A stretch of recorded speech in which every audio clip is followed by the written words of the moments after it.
look like, Paris Hilton's porn. And they would have that up there, and it didn't have the same level of effect. So don't be surprised that some people don't get what it is we do for them. Interesting. 90% of them do. Nice. We're not charging them. I always heard there was the 80-20 ratio. So if you're in the 90-10, you're ahead of the game. A lot of the people, we had a wonderful jazz artist named Steve Blanco, who I thought was like the reincarnation of Vince Guaraldi. The guy was amazing. He won one of our contests, and he was shocked that a jazz artist won, but he just blew our mind. Oh, that's so nice. That's cool. And the whole thing is, I think the iPod has kind of changed the way people listen. Absolutely. Everybody's got ADD now. I had Stravinsky. Nobody listens to full followed by Audio Slave the last time I went jogging. Shuffle. Shuffle. We all do shuffle. It's like the radio in your own stuff, Well, iPod killed XM.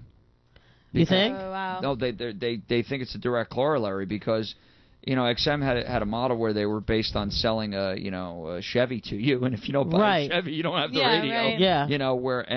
Their online widget was a little bit incomprehensible, and then they started putting advertisement on. Whereas with iTunes, you got all your favorite stuff, you dump it in. Yep. And now you but put XM, on shuffle. it's still there, XM, and you get it in your rent-a-cars. I still have it. I like it. Only people that have cars really seem to have it. I don't know anyone. No one in the city has it. No way. No. It would be. It's too bad because they have some great stations. They do. I know. I rented a car and we had it, and it was so much fun. Music, and it's not something I search. You know what I mean? Yeah. So when you listen to that, I go home in my dad's car. I'm jamming out with him to, See, dads in cars have XM radio. There's an interesting trend for the music I find lately too. Is I see kids that are 15, 16 years old with Jimi Hendrix T-shirts. Yes, to tie it back up to today, Purple Haze, baby. But I think it's because there's a paucity of stuff of that caliber coming out at a corporate level. Mm-hmm. Wait, what? In other words, there's not a lot of choices. They just polled 15-year-olds recently. So what's your favorite band? You know what their answer was?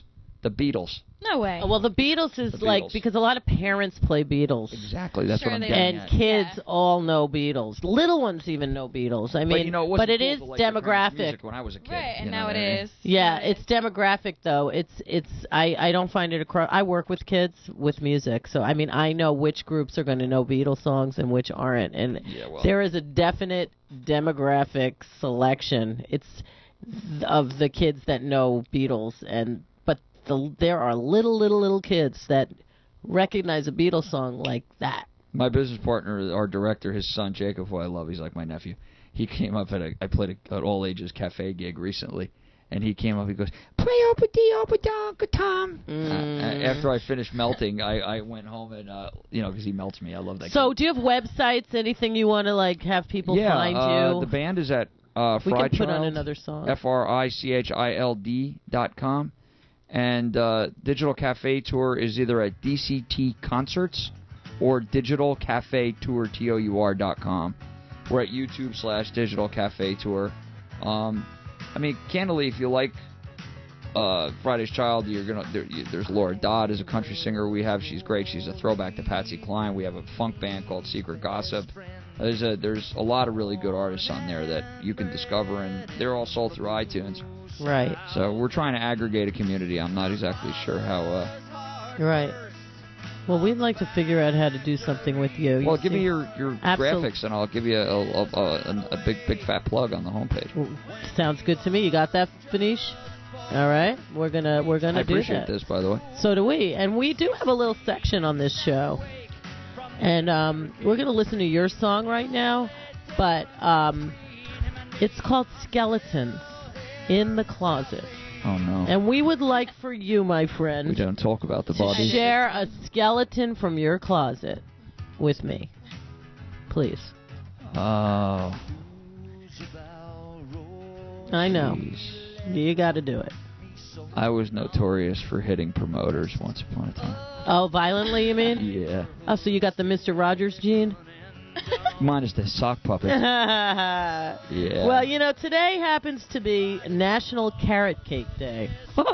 My sister would be happy. She loves carrot cake. And the closest thing I could find, my friend, are carrot cake cupcakes.